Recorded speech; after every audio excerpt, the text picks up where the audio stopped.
Right guys, welcome back to the channel.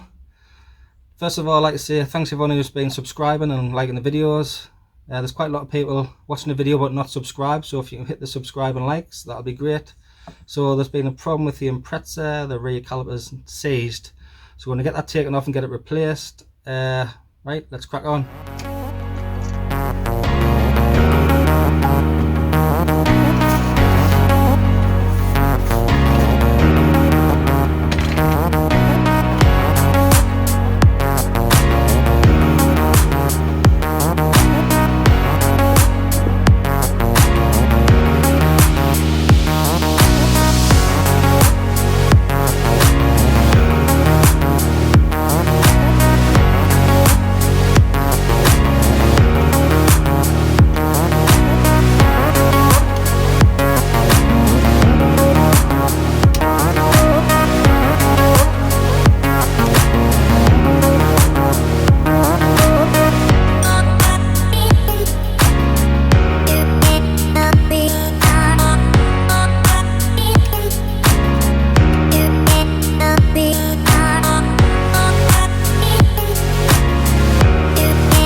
Welcome back guys, car's just been in for its M.O.T and it's passed, no advisories. So all the work we've been doing over the last couple of months, rear shocks, drop links, bottom arms, all sorts, paid off. So cheers, obviously the rear caliper changed the other day, nice one, let's go for a drive. Cheers guys, like and subscribe.